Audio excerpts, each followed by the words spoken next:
Hi, we are here today with several panelists that we're going to discuss the school climate and school culture. And we're going to go around the room. We've been doing these town hall lunch and learn opportunities weekly for the past, this is our fourth installment. And we will be doing another one. Our last one is next Wednesday. I'm going to give it a little promotion here with students. We actually have multiple students. We have four students going to be on our panel to talk about what they think about post-COVID and going back to school and in the middle of all of this pandemic and racial unrest, and what does that mean to them. So it'll be interesting to hear their take on everything. So I'm going to go around the room and let everyone introduce themselves, and then we'll kind of get into some of these questions.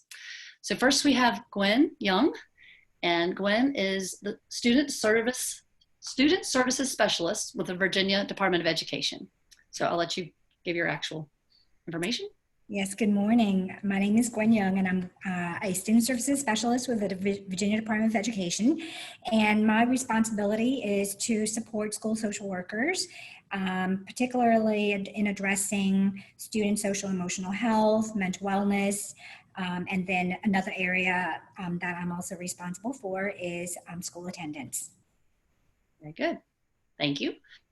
And then we'll go to Dr. Epperson, Thomas Epperson. He's with the InnerWill Leadership Institute, and he's the president. So I'll let you introduce yourself. Thanks, Kelly. So I'm Thomas Epperson, and I run a nonprofit leadership institute called InnerWill. Our mission is all about developing better people, braver leaders, and a wiser world through the practice of values-based leadership. So essentially, the work that we get to do is we work in the for-profit sector, and any money we make there, we use to cover our costs. And then that allows us to go do good work in the nonprofit sector. So we work with a variety of different nonprofits, everywhere from YMCAs to Goodwills to school systems to universities to state agencies and government agencies, all with trying to help them align their strategy and their culture and their leadership to make a positive difference in the lives of the people that they serve. So I'm really excited to be here, and it really is a pleasure. Wonderful. Thank you. And then we have Nikki Wilcox with the School Safety Audit and Climate Survey. She is the School Safety Audit and Climate Survey Coordinator with the Virginia Department of Criminal Justice Services. Oh, it's long. Sorry. Nikki. It's quite all right. It's a mouthful. So just as my title says, I am in charge of the annual school safety audit that all public schools in Virginia have to complete each year. And also a piece of that is the climate survey that all secondary schools take kind of every other year. We alternate middle school, high school. So anything that has to do with collecting data referring to the audit or climate, that is what I handle. Very good. Thank you. And then last but not least, we have Dr. Weber. And Dr. Weber is the Assistant Superintendent of Curriculum and Instruction at Novi Community Schools. And I'll let you now do your part. Hey, thank you. Good afternoon, everyone. I hope you're all well. I serve just outside of Detroit, and I've been a high school principal, a middle school assistant principal. Was fortunate enough to get my career started by teaching in prison. I taught in Nigeria for a year, taught 5th through 12th grade, love education. And I'd like to start with a brief video clip. So what you all see on your screen right now is a collection of students from the Detroit Public Community School District, and that's 50,000 students in Detroit. Novi students, about 6,600 students in the district that I serve, 55 languages spoken. And the Dearborn Community School District with about 25 or 20,000 students. Behind them are actually 15 superintendents from the state of Michigan, but what you can't see is 425 superintendents in the state of Michigan that these students are actually leading a conversation in Fishbowl. And this occurred in January of this year. And I just want to share a 2-minute piece that I think will really help us lift up some of the questions that Kelly put together. And the student will do the talking. I no longer need to. And then once this is finished, I'll stop the share screen and Kelly will be ready to go. It's important that we do our data collection and understand how that data works. But one thing that I think is really important is, and this is something a mentor of mine, Roger Fisher, has shared with me a lot, is that, data can be convincing, it can be persuasive, but storytelling is compelling. And that's really what we want to get to today, the stories of our students. So we'll be asking some questions about the data. We aren't going to go really in depth about numbers and things like that, but what are students' experiences around these numbers as they are what the data is based on. So we're going to pull out these experiences as we have our conversation. So first, we have safety. And our first question we wanted to raise to our students is how does danger, how does violence, school safety, how does that impact your experience within schools? And how do you navigate that? So who would like to kick us off?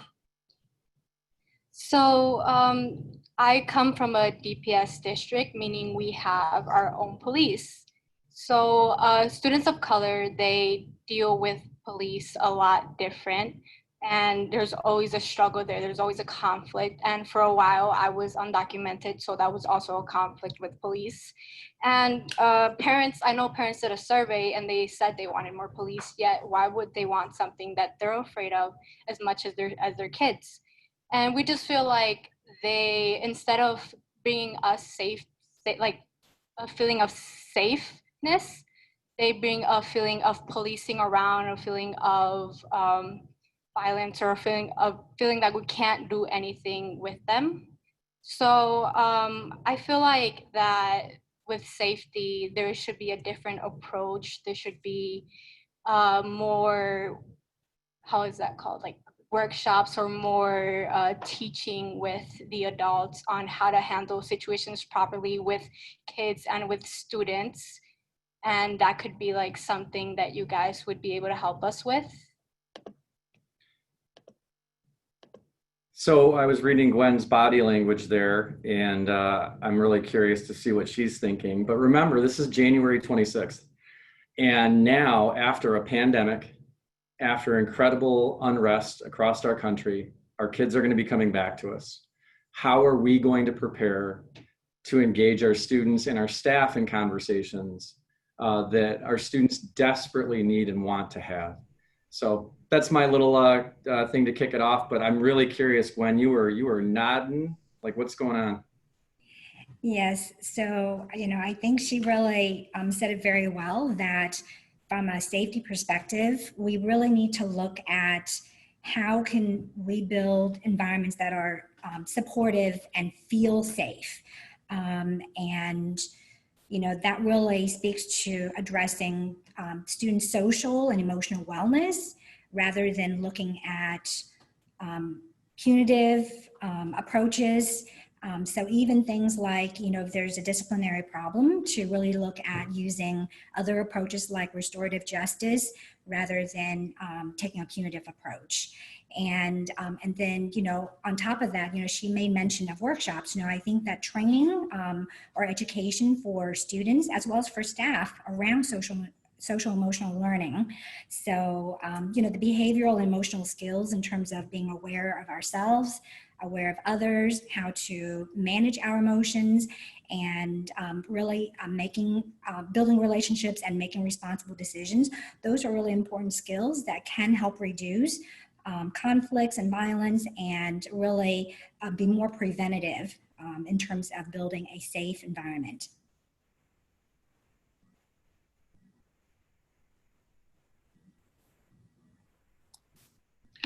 Perfect. I think that's you answered one of the questions that we already had on our panelists in general. And that one of the big questions is, how do we go back to school after a pandemic and after racial unrest, and what does that look like, and how do we reduce the fears and anxieties, which you just spoke to. I don't know if Thomas or Nikki have some additional thoughts in that direction, whoever. I think Gwen covered it perfectly. The only thing I would add is that we need to be willing and aware of our own anxieties and our own biases, whether they're, blatant or conscious or unconscious or not, and to be able to reflect on our own so that we know how we are reacting to others, and making sure that when we do see the students or even fellow teachers or educators reacting in different ways, to maybe pick up on that and talk to them about it. Kind of explore what they're thinking, because you may have said something or did something or that just you didn't know was a concern to somebody, you know, didn't know it had a negative connotation or whatnot. And so that way you can learn from that as well. So everyone is learning together. If I could build on what Nikki's sharing. So often when I'm working with a variety of different teachers and school systems and administrators, our instincts are to focus on the kids, to focus on the students, and to think about their needs. And we're so hyper-focused on creating a classroom experience and a better experience for our students and caring about them in active ways is that we forget about ourselves. And so we don't realize how much work it takes to help our own staff and teachers, and even administrators and principals, to feel safe and to not feel anxious and to feel comfortable addressing some of these issues, and to really be aware of our own sort of biases and our own inequities and our own sort of difference, and focus on our own inclusive leadership. And so while our students are just exceptionally important in this, I think we are making a mistake if we neglect our teachers in this, and if we neglect the staff in this. And if I was going to give any advice to folks there who have the opportunity to influence these processes and practices, I would say, spend your time and money and energy helping your staff and your teachers first and foremost, and they'll take care of the kids. And if I can add to this, I think that's great advice. And in terms of supporting the staff, it can come in multiple ways. One way is to really provide them with the training that they may need so that they can recognize when there has been a lot of trauma, that some of the behaviors from students are really as reaction to stress or to a stress response or a trauma response, and can be a lot more understanding of those behaviors and know how to deal with those behaviors in a more compassionate way. And then the other thing I think both Nikki and you mentioned really speaks to the need for self-care for the adults. So that way, that they are really in a place that they can manage their own anxieties and that they have the capacity to support other people because they are taking care of themselves. And I would say as well, advice on, or not advice, but approach that at least we are taking is calling it a slow roll into the school year, where we're going to be leveraging our training and experience with restorative practices in constructive circles to address issues of trauma, of race, and building that, and have built that capacity with our staff. We also engage in employee assistance program to make sure that our staff is getting maybe acute help that they need. And I think building the capacity, that's a great thing about working in a learning organization, a public school, is that we're a learning organization. So every single part of what we do should be the capacity building of students, staff, and leadership. And if you're not curious and hungry to get better, to learn how to take care of yourself, to learn how to your kids and so on, take care of your kids as well as yourself, that I think that's kind of a big tell as well, if the profession you're in is a great fit or not. By having that kind of optimism and that curiosity to think of how can we build and construct this together, I think is critically important. And I believe that I don't believe in education we ask our students nearly enough how we are doing to serve them. And that's what students have told us in our work with them. Our students have actually led professional development for all of our teachers. So our students have led capacity building around what it's like to be a student in their classroom. And the beautiful thing is then teachers get to say, let us tell you what it's like to do our job. And it's one of the first times that students and teachers really had that opportunity to speak with each other and empathize with each other, that being a teacher is not easy. And being a teacher coming in September is going to be one of the most difficult jobs ever.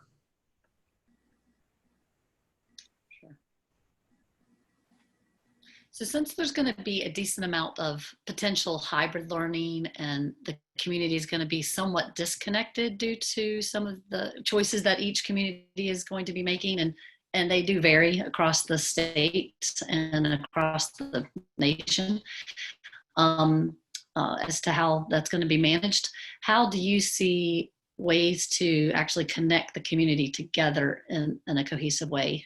I mean, I know we talked about wellness for the teacher, the staff, the administration, and the student, but just how do we kind of parlay that?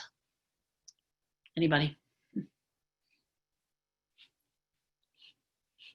Anybody have first dibs on thoughts? I would just say, you know, connectivity is maddening as it can be for the younger students, Zoom calls. If you have your own kids and have watched a first grade teacher try to do it, it's a thing of beauty.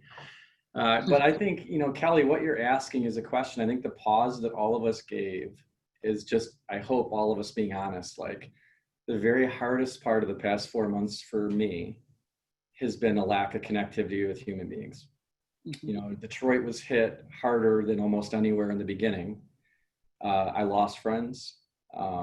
We were completely locked down for 3 months, like didn't go anywhere, like Costco once every 3 months or 3 weeks. And I don't know how I can answer that question as well as I wish I could for everybody right now, because I don't know. I don't know. I think the virus is going to determine our ability to how we can truly connect. There is no substitute for human interaction and human energy in a space together.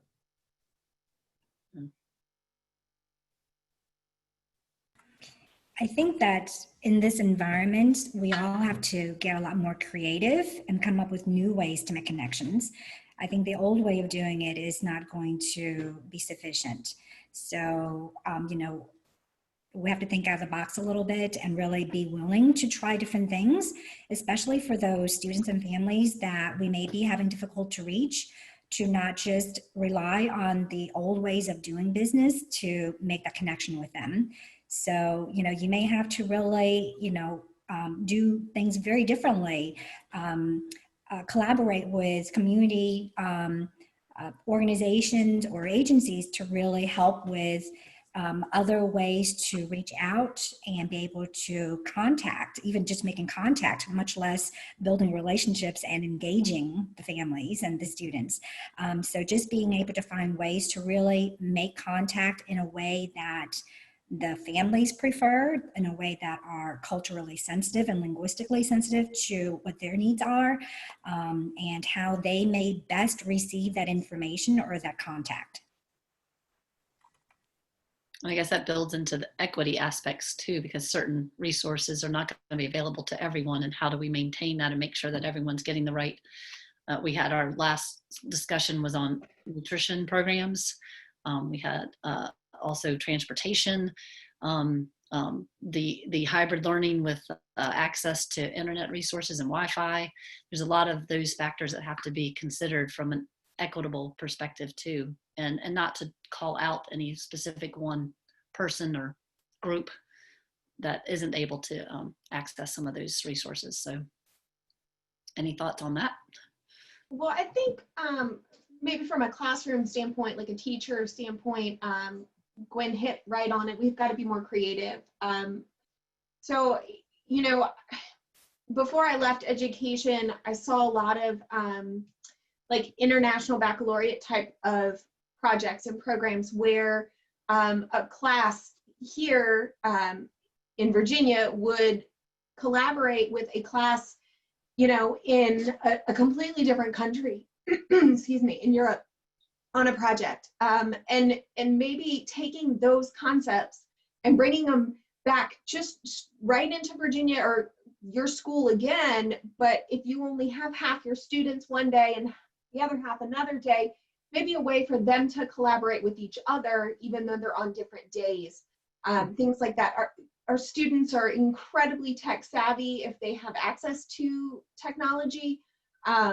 So finding ways where they can collaborate together through technology, if that's an option, if you know, if it's available.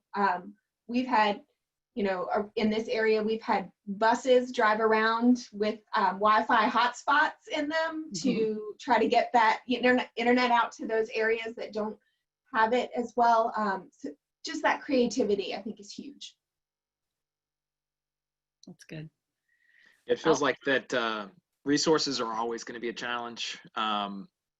What's been interesting is, so I have a 12-year-old and a 15-year-old, and my 15-year-old is the kind of kid who has a tough time connecting with other kids and a tough time connecting with other people. But he's got this really incredibly rich online life. And so during this pandemic, when my wife and I and our 12-year-old have all kind of felt locked in and trapped, he has thrived, where he's had this sort of amazing sort of online social presence and is really growing by leaps and bounds. And so I share that example to just say, number one, we're incredibly privileged so that we do have access to the internet, and we do have kids who make good choices, at least up to this point, in their online lives. But when I think about us as educators and how we were trained and how we were developed and our experience in school and even our experience now in the classroom, part of our mindset has got to shift into how can we create intimate and connected experiences using low-cost tools like Zoom to be able to create a different kind of educational experience for our students. I mean, so many of us have been trained in these very sort of industrial based, let's make it as efficient as we can and get as many kids through it as we can. And let's take care of like the kids on the high end and the kids who are challenged, and the kids in the middle, they'll just be okay.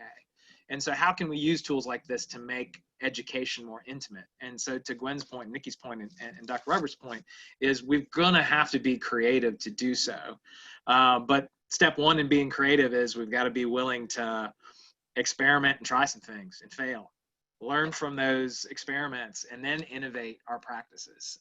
And it's not going to be industrial, and it's not going to be efficient, at least not at first. Yeah, I was going to say one very positive piece that's come from a lot of this is identifying some of those learning styles and gaining some confidence in certain areas, and then recognizing certain students do need to go back and have that, you know, one-on-one connectivity and those collaborative opportunities.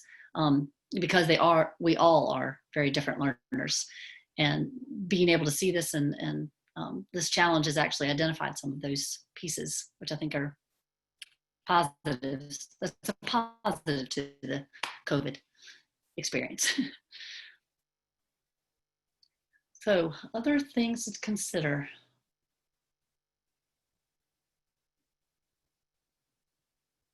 I guess one thing too, we're hearing, go ahead. I was just curious from the panel, you know, a big piece of this is how do we create safety? So safety for the students, safety for the teachers, safety for the administrators, safety for the community, to be able to talk about some very challenging issues and to work through our biases in public and talk about race in real ways and to really try and understand one another and empathize. And so I'm curious just from the panel, like how have you been able to create that sense of psychological safety with your fellow staff members or even with your students? You know, I think what you said is vulnerability has to come from the top of the organization. So our community school district has declared social justice as one of our primary pillars for almost a decade now. And that's not going to happen unless the superintendent, assistant superintendent not only declare it, but support it. That's just a reality. So I would say for anyone out there working with school districts and going towards this, is the districts that seem to do really well with this are the districts where relationships are built with senior leaders to help that and provide that space. I would say capacity building, we've had really a lot of good luck and good fortune with restorative practices in training our 7th through 12th grade teachers in it and expecting every Friday for a culture of circles to be occurring in their room. So I believe the ecosystem is going to be there for it. I think being realistic with our expectations is important. You know, if a teacher I work with started their career to teach high school math, for instance, Algebra 2, and Gwen, you know, you understand this, you work with social workers. Like, it's not a hard ask to ask a social worker to circle kids up and let's have a conversation, but it's a much different thing to ask an Algebra 2 teacher to do the same thing, right? And so I think we also as leaders have to be patient and have grace to understand that what we're asking people to do is really, really hard, and to acknowledge that openly, and frankly, to slow ourselves down and get away from the high stakes testing, no child left behind mantra of just driving kids and teachers into the ground. And instead understanding, like our first month in Novi, my expectation is 3/4 of what we're going to do are going to have nothing to do with curriculum, which is a freaky thing to say out loud in my role, right? I'm the assistant superintendent of academics, and I'm telling you all right now, ain't going to happen the first month because we got some stuff to get into, right?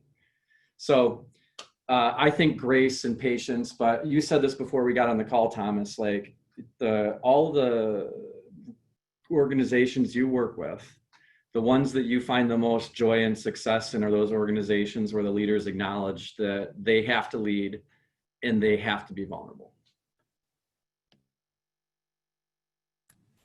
And to add to that, I think what I'm hearing you say, and that's so important, is that we have to allow people to make mistakes so that they are willing to take the risk to have those conversations, to have those difficult conversations without fear of being judged. So, so that's where that patience and grace is, is going to be really important, is that we do have to allow room for mistakes to be made.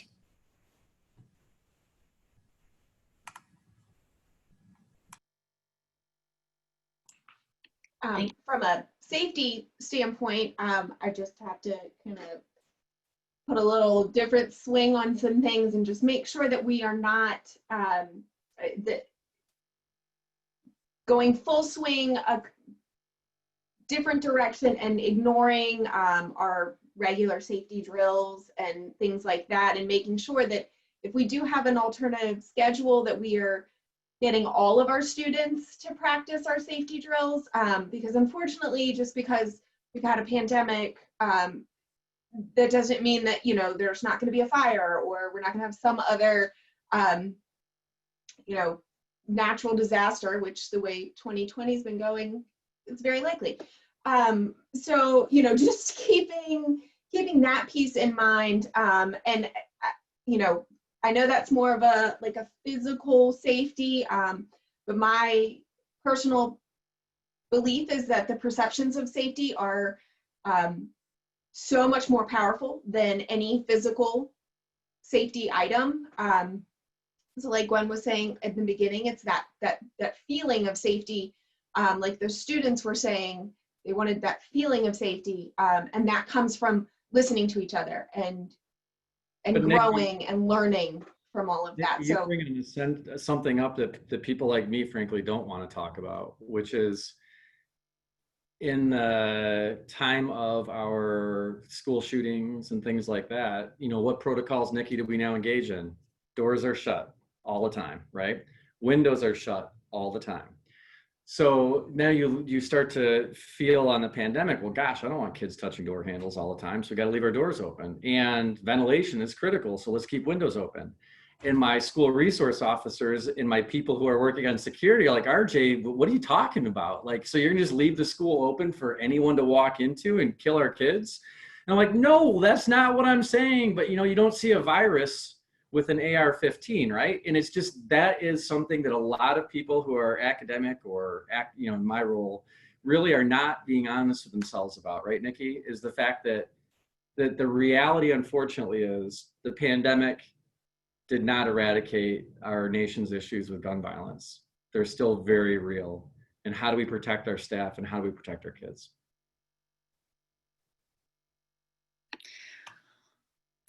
And to kind of add to that, I think that it's also important to really maintain some regular routines and predictability. That's also how we can help to build a feeling of safety for the students and for the staff as well.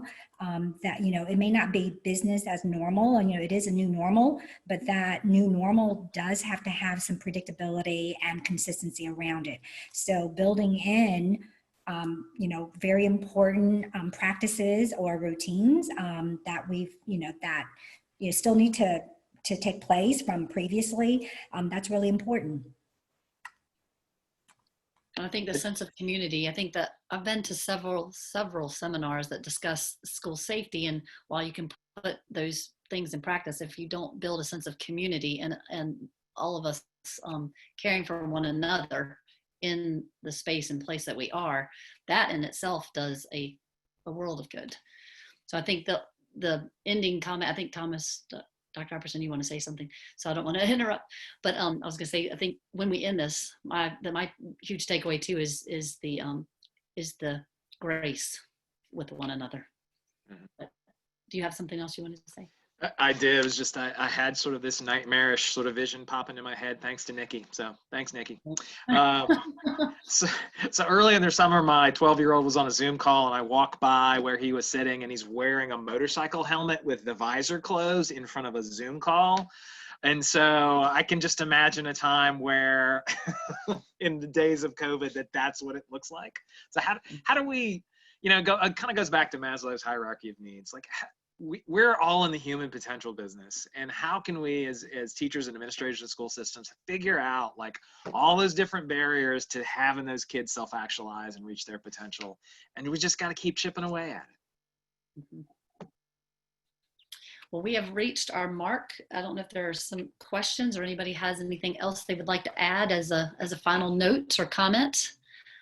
Please feel free to do so. I don't think I've seen any specific questions.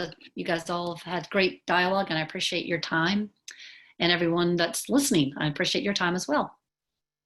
Anything else anybody else wants to end on? You're good? I put my comment in the comment box. So thank you very much, Kelly. Yeah, thank you guys. I appreciate it, and hope you'll join us to listen to what the students have to say. And after this conversation, I also wonder if we should add another date somewhere in there with some teachers to see what they have to say, because we are, like you mentioned, Dr. Epperson too. We're focusing on all these other factors, and we're focusing on the student next time. We probably should have one panel group of some teachers as well. I think that would be good. So I appreciate your time. Thank you, Kelly. Thanks, everyone. Thank you.